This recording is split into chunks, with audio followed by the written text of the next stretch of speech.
ماہ رمضان المبارک کے حوالے سے مشہور ہے کریمہ یا ایھا الذین آمنوا کتب علیکم الصیام، اے ایمان والو تم پر روزے فرض کیے گئے، کما کتب علی الذین من قبلکم لعلکم تتقون،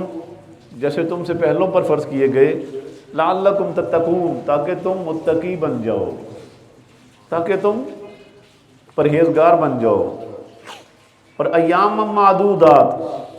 اس کے ساتھ ہی جوڑ دیا، فرمایا یہ گنتی کے چند دن ہیں، ایام معدودات یہ گنتی کے دن ہیں۔ ایک اس کا مفہوم یہ بنتا ہے کہ دوسرے اسلامی مہینے جو ہیں ان کی تاریخیں عام طور پر لوگوں کو یاد نہیں ہوتی، لیکن رمضان المبارک کا مہینہ اس کا آج کیا تاریخ ہے، یعنی آج کتناواں روزہ ہے، بچوں کو بھی پتہ ہوتا ہے۔ ایام معدودات یعنی اس کے دن گنتا ہے ہر بندہ، گنتی کے دن ہیں، ایک مفہوم یہ بنتا ہے۔ دوسرا مفہوم یہ ہے کہ گنتی کے دن ہیں، پتہ بھی نہیں چلا پہلا عشرہ مکمل ہو رہا ہے، پہلا عشرہ مکمل ہونے کو ہے، اور اسی طرح کئی عشرے اور کئی مہینے اور کئی سال گزر جاتے ہیں۔ فرمایا لعلکم تتقون، یہ ہیں تو گنتی کے دن لیکن تمہیں تقوی دینے کے لیے آ رہے ہیں، تمہیں متقی بنانے کے لیے آئے ہیں۔ تو روزہ اگر ہم اس انداز سے رکھیں جس طرح رسول اللہ صلی اللہ تعالیٰ علیہ وسلم نے ہمیں تعلیم فرمائی ہے، فرمایا من صام رمضان ایمانا و احتسابا غفر له ما تقدم من ذنبہ، فرمایا جس نے رمضان المبارک کا روزہ رکھا ایمان اور بڑی احتیاط کے ساتھ، بڑے احتساب کے ساتھ، بڑی پرہیزگاری کے ساتھ، فرمایا اللہ تعالیٰ اس کے پچھلے گناہ معاف فرما دیتا۔ پچھلے گناہ معاف ہونے کا کیا مطلب ہے؟ اگر اس کی گہرائی میں اگر جا کے دیکھیں نا تو یہ سننے میں بڑا آسان ہے، سنانے میں بھی بڑا آسان ہے۔ پچھلے گناہ معاف ہو جاتے ہیں، اللہ تعالیٰ بخشش فرما دیتا ہے، یعنی سیاہ نامہ اعمال ہو تو اللہ تعالیٰ اسے سفید کر دیتا ہے، اس پر گناہ درج ہوں تو اللہ تعالیٰ اس روزہ دار کو، اپنی رضا حاصل کرنے والے کو، اس کے نامہ اعمال کو اللہ تعالیٰ اس کے گناہوں پر لکیر پھیر دیتا ہے۔ اور صرف یہی نہیں بلکہ اللہ تعالیٰ اس کے گناہوں کو نیکیوں میں بھی تبدیل فرما دیتا ہے۔ وہ بڑی پیار کرنے والی ذات ہے، بڑا پیار کرتا ہے اپنے بندوں سے۔ فرمایا غفر لہ ما تقدم من ذنبہ، تمہارے پچھلے تمام گناہ معاف فرما دیتا ہے۔ اور آئندہ زندگی اب نیت کر لو، تہیہ کر لو، پختہ ارادہ کر لو کہ اب میں نے جتنے سال مہینے گزار لیے غفلت میں شیطان کے پیچھے چلتے ہوئے، یہ گناہ وہ گناہ فلاں گناہ وہ گناہ جو مجھے یاد بھی نہیں ہیں، آئندہ میں ان سے سچی توبہ کرتا ہوں، یا اللہ مجھے معاف فرما دے اور آئندہ مجھے نیکی میں میری مدد فرما دے۔ تو یہ تقوی والی زندگی دینے کے لیے رمضان المبارک آتا ہے تاکہ تم متقی ہو جاؤ۔ آگے فرمایا فَمَنْ كَانَ مِنْكُمْ مَرِيضًا أَوْ عَلَىٰ سَفَرٍ فَعِدَّةٌ مِّنْ أَيَّامٍ أُخَرَ، فرمایا تم میں جو کہ بیمار ہو یا سفر میں ہو تو اتنے روزے اور دنوں میں پورے کر لے جتنے دن اس نے بیماری میں روزے چھوڑے یا سفر کی وجہ سے، سفر کی شدت کی وجہ سے وہ روزے نہیں رکھ سکا۔ روزے اتنے ضروری ہیں کہ اگر مجبوراً بیماری کی وجہ سے، اور بیماری کیسی، یہ نہیں کہ چھینک آئی، تھوڑا سا نزلہ زکام ہوا اور فوراً نیت بدل لی، یار مجھے تو میں تو بیمار ہو گیا ہوں، اب چلو میں روزہ چھوڑ دیتا ہوں بعد میں رکھ لوں گا۔ یہ چھوٹی چھوٹی بیماریاں، یہ بہانے، یہ شیطان وسوسے ڈالتا ہے، یہ بھی کوئی بیماری ہے۔ یہ رمضان المبارک کا ایک روزہ جو جان بوجھ کر چھوڑ دیتا ہے، باقی ساری زندگی روزہ رکھتا رہے، ساری زندگی روزانہ روزہ رکھے، رمضان المبارک کا جو ایک روزہ اس نے جان بوجھ کے چھوڑا اس کی عظمت کو پا ہی نہیں سکتا۔ اتنی عظمت والے روزے ہیں، یہ ایک ایک دن بڑی عظمت والا ہے۔ تو بیماری کا مطلب وہ ہے کہ جو واقعی اتنی شدید بیماری ہو گئی کہ روزہ رکھے گا تو یقین ہے کہ یا تو اس کا مرض بڑھ جائے گا یا جان کا خطرہ ہے۔ ایسی بیماری، اور بیماری کا اس طرح کا حالات کے بعد کو یقین ہے کہ انشاءاللہ شفا ہو جائے گی، تو اللہ تعالیٰ نے فرمایا فَعِدَّةٌ مِّنْ أَيَّامٍ أُخَرَ، تو جتنے روزے تیری بیماری کی وجہ سے چھوٹ گئے اتنے روزے تو بعد اتنی گنتی بعد میں پوری کر لے، 2 چھوٹے تو 2 روزے عید الفطر کا دن نکال کے اگلے دن سے اس سے اگلے دن جب بھی آسانی ہو تو جتنے روزے تیرے چھوٹے تھے وہ پورے کر لے۔ اور فرمایا جو سفر میں ہے، آج کل تو سفر ویسے ہی بڑے آسان ہو گئے، اسلام آباد جانا ہو، فیصل آباد، ملتان، سفر بڑے آسان ہیں، تو اگر کوئی چاہے تو رخصت تو ہے، لیکن چونکہ اب سفر آسان ہے تو کوشش کرے کہ روزہ رکھ لے۔ پہلے سفر چونکہ بڑے مشکل ہوتے تھے، کبھی پیدل میلوں چلنا پڑتا تھا یا سواریاں اس طرح کی ہوتی تھیں اور گرمیوں کی شدت بھی، تو اس میں اسلام نے اجازت دی ہے کہ اگر اس طرح کا شدت والا سفر ہو، مشکل سفر ہو کہ اس کی مشقت برداشت نہ کر سکو، یا عمر کا تقاضا ایسا ہے کہ وہ سفر میں روزہ مشکل ہو جائے گا، تو اس میں اجازت ہے کہ آپ روزہ نہ رکھیں، عید الفطر کے بعد اس روزے میں جتنے چھوٹے وہ روزے آپ رکھ لیں، لیکن پورے کرنے ضروری ہیں۔ آگے فرمایا وَعَلَى الَّذِينَ يُطِيقُونَهُ، اور جنہیں روزہ رکھنے کی طاقت نہ ہو، وہ چاہے بیمار ہے، چاہے عمر کے اس حصے میں ہے کہ اب وہ روزہ نہیں رکھ سکتا، یعنی بیماری ایسی نہیں کہ جو لگتا ہے کہ 2-4 دن میں ٹھیک ہو جائے گی، جن کی بیماری ایسی، اللہ تعالیٰ سب کو شفا عطا فرمائے، بعض اوقات بیماری بڑی شدید ہو جاتی ہے، ایسی بیماری کہ جس سے شفا نظر نہیں آ رہی بظاہر، تو اس صورت میں عمر کی قید نہیں ہے اس میں، وہ چاہے کوئی بھی چھوٹی عمر کا ہے یا بزرگ ہیں، وہ دیکھتے ہیں کہ میں روزہ رکھ نہیں سکتا عمر کی وجہ سے یا بیماری کی وجہ سے، ضعیفی کی وجہ سے، کمزوری کی وجہ سے، تو فرمایا فدیۃ طعام مسکین، تو وہ بدلہ دیں، اس ایک روزے کا بدلہ ایک مسکین کو 2 وقت کا کھانا دے دے، جیسا کھانا وہ خود کھاتا ہے، درمیانہ، نہ بہت ہلکا نہ بہت زیادہ ڈشوں والا، فرمایا جس طرح درمیانہ کھانا وہ خود اپنے گھر میں کھاتا ہے، تناول کرتا ہے فیملی کے ساتھ بیٹھ کے، اس طرح کا 2 وقت کا کھانا ایک مسکین کو ایک روزے کے فدیے کے طور پر دے دے، یا اس کے پیسے وہ اس مسکین کو، حاجت مند کو دے دے جو حقدار ہے، یہ اس روزے کا فدیہ ہو جائے گا۔ اور اگر کوئی دیکھے کہ میں واقعی پورا مہینہ روزہ نہیں رکھ سکتا، تو اس فدیہ کا 30 سے ضرب دے لے۔ اور فدیہ کیا ہے؟ فدیہ یہ ہے کہ صدقہ فطر جو ہے، یعنی آج کے حساب سے 320 روپے عام بندے کے لیے یہ صدقہ فطر ہے، اور اگر وہی اس کا فدیہ بن جائے گا، وہ 320 روپے کو 30 سے ضرب دے لے، یا جتنے بھی روزے ہوں اس سے ضرب دے لے، اور ان کے پیسے جب نکال لے کتنے پیسے بنے، 320 کو 30 سے ضرب دیا تو جو ٹوٹل آئے اتنا اس کا فدیہ پورے مہینے کے روزوں کا وہ کسی مسکین کو دے دے، وہ چاہے تو ایک مسکین کو دے دے، چاہے تو 2 کو دے دے، کوئی اس کی قید نہیں ہے کہ ہر روزے کا فدیہ علیحدہ مسکینوں کو دینا ہے، کوئی اس کی پابندی نہیں ہے، چاہے 1 کو دے دے، چاہے 1 سے زیادہ کو دے دے، اور رمضان شریف سے پہلے دے دے، درمیان میں بھی دے سکتا ہے جب سہولت ہو، تاکہ وہ جس کو فدیہ دے اس کے لیے سحری افطاری آسان ہو جائے،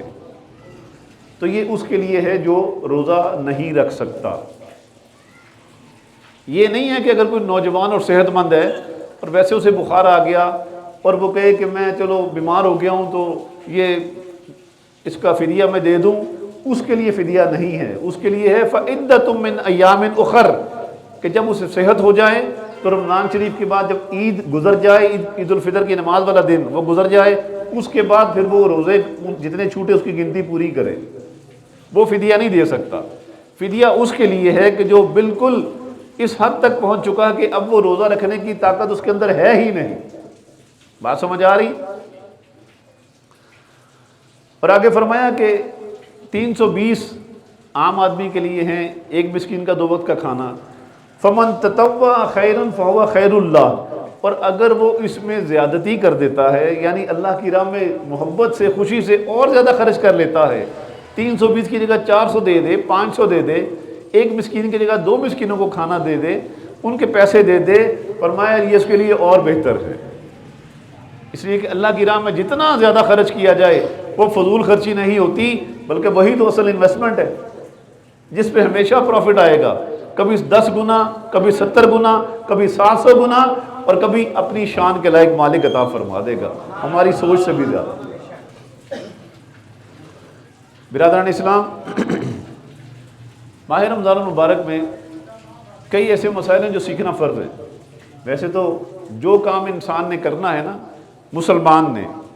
ہر مسلمان مرد اور عورت پر علم حاصل کرنا یہ فرض ہے، یعنی جو بھی اس نے کام کرنا ہے، جب وہ بالغ ہوا تو اب اس پر طہارت کے مسائل سیکھنا، وہ تو بچپن سے ہی سکھانا شروع کر دیتے ہیں، لیکن اب فرض ہو گیا طہارت کے مسائل، وضو کے مسائل، غسل کے مسائل، غسل جنابت کے مسائل، اور نماز کے مسائل، روزہ، حج، زکوٰۃ، ان کے مسائل، کاروبار کرنا ہے، جو معاملات زندگی، جو کام بھی کرنا ہے بندہ مومن نے اس کا علم حاصل کرے کہ کس طریقے سے کرنا ہے، شریعت نے اس کی کیا رہنمائی فرمائی ہے، اس کے مطابق علم حاصل کرنا ہر مسلمان مرد اور عورت پر فرض ہے۔ رمضان شریف چونکہ چل رہا ہے، اس کے حوالے سے کچھ مسائل یہ مختصر وقت میں عرض کر دیتا ہوں۔ کئی مسائل ایسے ہیں جو آپ کو مجھ سے بھی زیادہ یقیناً پتہ ہوں گے، ماشاءاللہ علماء کی صحبت میں بیٹھنے والے ہیں، ان کو دہرا لیتے ہیں، جن کو نہیں پتہ ہوگا ان کو پتہ چل جائے گا۔ رمضان شریف میں وہ 2-3 مسائل تو پہلے عرض ہو چکے پچھلے جمعۃ المبارک، کہ غسل فرض ہو، سحری کا وقت آ جائے تو پھر غسل کر لے، اور اگر ٹائم تھوڑا ہے تو کیا کرے، پھر وضو کر کے غسل سحری کھا لے، سحری کے وقت جی سحری کر لے، تو اس کے لیے وہ اجازت ہے، وضو کر کے وہ سحری کر لے اور بعد میں غسل کر کے جلدی نماز ادا کر لے۔ اسی طرح اگر کوئی بندہ سر میں تیل لگا لے، مالش کر لے، اس سے روزہ کو فرق نہیں پڑتا، غسل کر لے ایک مرتبہ یا ایک سے زیادہ مرتبہ، فرق نہیں پڑتا، بارش میں وہ بھیگ گیا، جل تھل ہو گئی، بارش میں بھیگ گیا، روزے میں فرق نہیں پڑے گا جب تک پانی کا قطرہ اس کے ناک کے ذریعے یا اس کے منہ کے ذریعے سے اندر نہیں جاتا، روزے کو فرق نہیں پڑے گا۔ وضو کرتے ہوئے، غسل کرتے ہوئے یا بارش کی وجہ سے اگر پانی اس کے حلق میں چلا گیا تو اس سے روزہ ٹوٹ جائے گا۔ آنکھ میں دوائی ڈالنے سے روزہ ٹوٹ جاتا ہے، انجیکشن لگوانے سے روزہ نہیں ٹوٹتا۔ اسی طرح بعض بڑی ہمت والے جو مومن ہوتے ہیں، اگر انہیں شوگر کا مسئلہ ہو جائے، اللہ پاک سب کو شفا عطا فرمائے، اور وہ شوگر کی ہوتے ہوئے بھی روزہ رکھ لیتے ہیں، نیت پختہ کر لیتے ہیں، اور انسولین انہیں لگانے کی ضرورت پڑ جائے تو روزے کی حالت میں انسولین لگائی، اس سے روزے کو فرق نہیں پڑے گا۔ اسی طرح اگر کسی کو چوٹ لگ گئی، خدا نخواستہ بازو پہ چوٹ لگی، ٹانگ پہ چوٹ لگی، تو خون نکل آیا تھوڑا یا زیادہ، اس سے بھی روزے کو فرق نہیں پڑے گا۔ اس پر اگر بینڈیج کروا لی، اس سے بھی روزے کو فرق نہیں پڑے گا۔ کوئی ایسی چوٹ لگی ہے جس سے بلیڈنگ نہیں ہوئی لیکن چوٹ ہے، اسے سویلنگ ہو گئی یا جوڑ میں درد آ گیا، مسل پل ہو گیا، اس طرح کا، اس پہ بام شام لگانا، کوئی بینٹوجن ہو یا پین کلر، کوئی ایسا جیل لگانا جس سے درد کے لیے ہوتا ہے، اس سے بھی روزے کو فرق نہیں پڑے گا۔ برش کر رہے تھے پیسٹ کے ساتھ سحری کے بعد تو اس کی بڑی زیادہ احتیاط ہے، اس لیے کہ اس کے کیمیکل بڑے تیز ہوتے ہیں اور اس سے منہ سے پانی بھی زیادہ نکلتا ہے مسوڑوں سے، تو زیادہ چانس ہوتا ہے کہ منہ کے جو پانی اندر منہ میں آیا ہے اس سے وہ کیمیکلز، ٹوتھ پیسٹ کے جو ذرات ہیں وہ حلق میں جانے کا زیادہ اندیشہ ہوتا ہے۔ اگر کسی نے پیسٹ کرنی ہے تو بڑی احتیاط کے ساتھ کہ اس کا ذائقہ حلق میں محسوس نہ ہو، اگر وہ حلق تک پہنچ گیا تو اس سے روزہ ٹوٹ جائے گا، لیکن اگر وہ حلق تک نہیں پہنچتا اور وہ اچھے احتیاط کے ساتھ ٹوتھ پیسٹ کرتا ہے، برش کرتا ہے، تو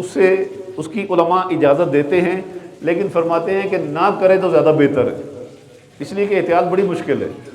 مسواک روزے کی حالت میں کسی وقت بھی کی جا سکتی ہے، لیکن ایسی مسواک جو پھلدار ہو، درخت کی ہو، وہ نہیں کرنی کہ اس کا ذائقہ زیادہ ہوتا ہے۔ جو بغیر ذائقے کے مسواک ہے وہ کریں، لیکن اتنی احتیاط کے ساتھ کہ اس کا کوئی بال، اس کا کوئی ریشہ حلق کے اندر نہ چلا جائے، اگر وہ چلا گیا حلق میں تو اس سے روزہ ٹوٹ جائے گا۔ بعض احباب کو الرجی ہوتی ہے، اللہ پاک ان کو بھی شفا عطا فرمائے، وہ سانس کا مسئلہ ہو جاتا ہے، وہ انہیلر یوز کرتے ہیں، تو روزہ رکھ کر انہیلر یوز کرنا اس کی ممانعت ہے، اس سے روزہ ٹوٹ جائے گا، اس لیے کہ وہ ڈائریکٹ ناک کے ذریعے سے اندر جائے گا تو اس سے روزہ ٹوٹ جائے گا۔ آنکھوں میں آئی ڈراپس ڈالے، آئی ڈراپس ڈالنے سے بھی روزہ ٹوٹ جاتا ہے۔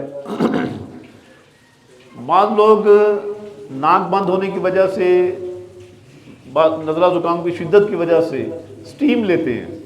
وہ بھاپ جو لیتے ہیں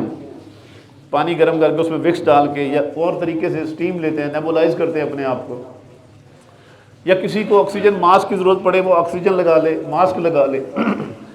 دونوں صورتوں میں اگر وہ آکسیجن ماسک لگایا پھر بھی روزہ ٹوٹ جائے گا، اور اگر وہ سٹیم لی اس نے تو اس سے بھی روزہ ٹوٹ جاتا ہے۔ لہٰذا روزے کی حالت میں نہ نیبولائز کرنا ہے، نہ سٹیم لینی ہے، اور نہ ہی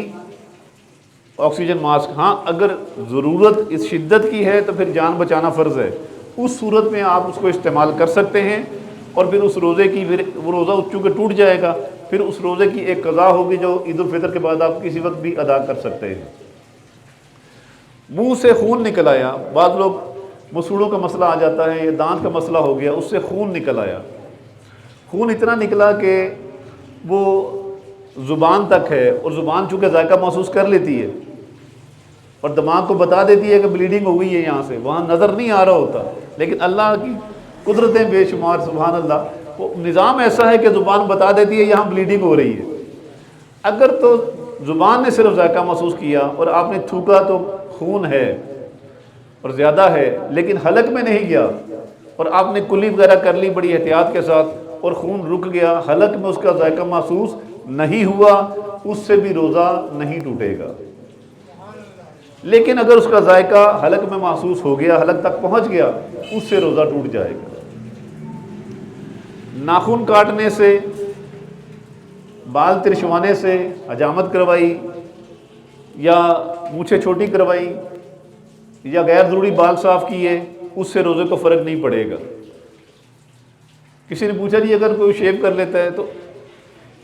شیو تو چاہے رمضان شریف میں روزہ ہو یا نہ ہو، یہ تو کسی صورت بھی نہیں کرنی چاہیے، کہ رسول اللہ صلی اللہ علیہ وسلم کی وہ عظیم سنت ہے جو نبی پاک علیہ السلام نے اپنے چہرے اقدس پر سجائی ہے۔ اللہ تعالیٰ ہمیں اپنے اپنے چہروں پر سجانے کی توفیق عطا فرمائے۔ تو یہ باقی بال کٹوانے کی اجازت ہے، لیکن اس کو کٹوانے کی اجازت نہیں ہے۔ اور اسی طرح اگر کوئی اور مسئلہ ذہن میں آئے، ابھی وقت کتنا ہو گیا؟ Thank you.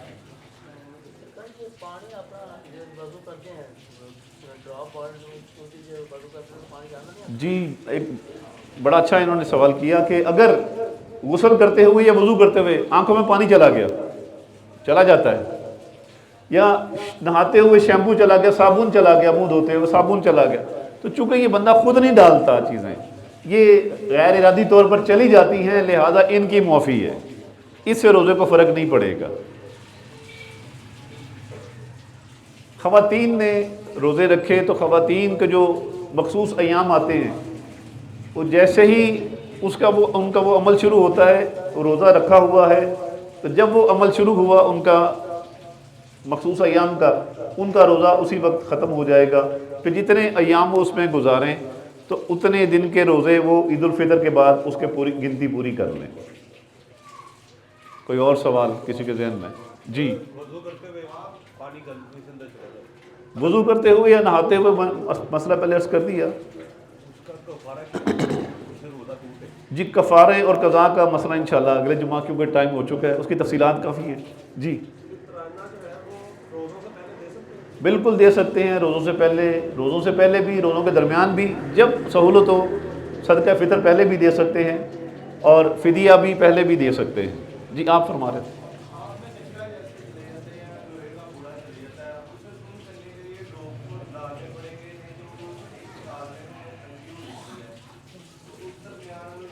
اس صورت میں تو روزہ چلا جائے گا۔ جی جی جی چونکہ مجبوری آ گئی کہ آنکھ میں، وہ کہہ رہے ہیں کہ خراج کا کام کرتے ہوئے آنکھ میں کوئی اس کا بورا وغیرہ چلا جاتا ہے لوہے کا تو وہ آنکھ کو زخمی بھی کر دیتا ہے، بعض اوقات اس طرح چبھ جاتا ہے اندر کہ وہ بغیر اس کے نکالے اور ڈراپس نکالے بغیر اس کا پین ختم نہیں ہوتا، تو چونکہ مجبوری آ گئی اب اس میں وہ ڈراپس ڈالیں گے اپنی آنکھ کو بچانے کے لیے، تو پھر اس کی آنکھ میں روزہ ختم ہو جائے گا، روزہ ٹوٹ جائے گا، تو اس کے بعد پھر وہ روزہ بعد میں آپ ایک قضا کر لیں چونکہ مجبوری آ گئی۔ خوشبو سونگھ سکتے ہیں، خوشبو لگا سکتے ہیں، جی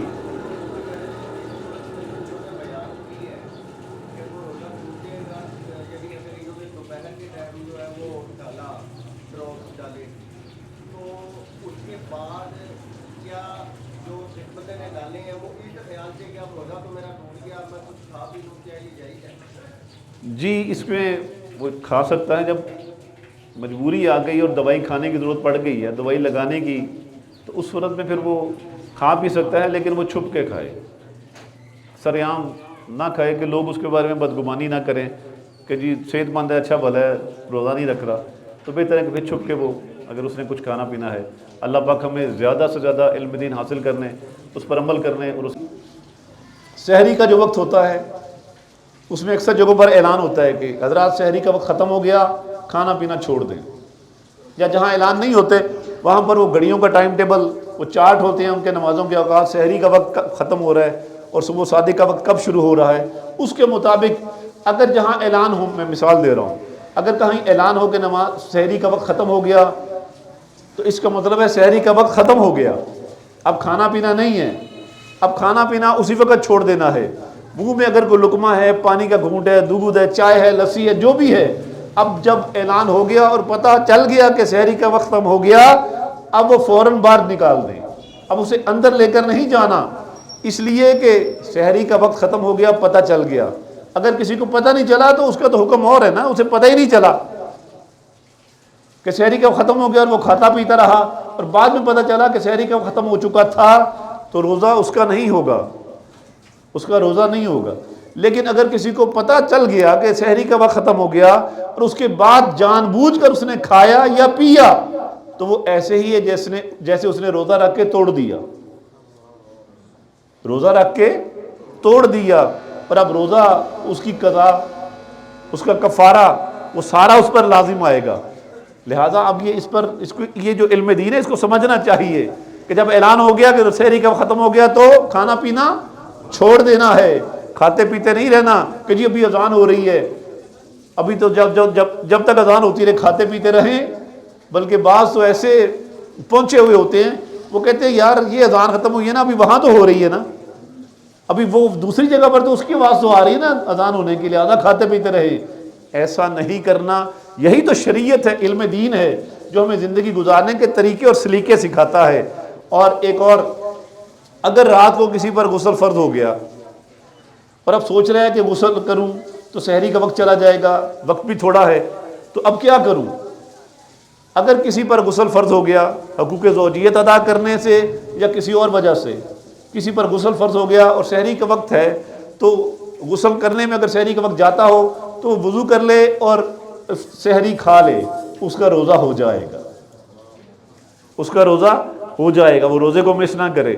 اور سحری کی برکتیں بھی لوٹ لیں۔ اسی طرح کچھ اور مسائل جو روزمرہ زندگی میں آتے ہیں، قے ہو گئی روزہ دار کو، تو عام طور پر یہی مشہور ہے کہ اگر تھوڑی قے ہوئی ہے تو اسے روزہ نہیں ٹوٹتا، اور اگر منہ بھر کے قے آ گئی ہے، الٹی جسے کہتے ہیں، اگر وہ زیادہ آ گئی ہے تو اس سے روزہ ٹوٹ جائے گا۔ یہ صرف اپنی بنائی ہوئی باتیں ہیں۔ شریعت کیا کہتی ہے؟ علم دین سیکھیں تو آسانیاں ہو جاتی ہیں، علم دین زندگی کو آسان بنا دیتا ہے۔ شریعت علم دین یہ سکھاتا ہے اگر روزہ رکھا اور خدا نخواستہ بدہضمی ہو گئی اور متلی ہوئی اور الٹی آ گئی اور خود سے آ گئی، چاہے تھوڑی آئی چاہے زیادہ آئی، اللہ پاک سب کو اپنی حفظ و امان عطا فرمائے، شفا رکھے، خیر و عافیت سے روزے گزر جائیں۔ اگر خود سے الٹی آ گئی، خود سے قے ہو گئی، تو اس سے روزے کو بالکل فرق نہیں پڑے گا، نہ روزہ ٹوٹے گا نہ روزہ مکروہ ہوگا۔ تو لہٰذا اگر آپ دیکھیں کہ متلی اور الٹی کی کیفیت اس سے بعد میں افاقہ ہو گیا ہے تو اس روزے کو چلائیں، اس روزے کو پورا کریں،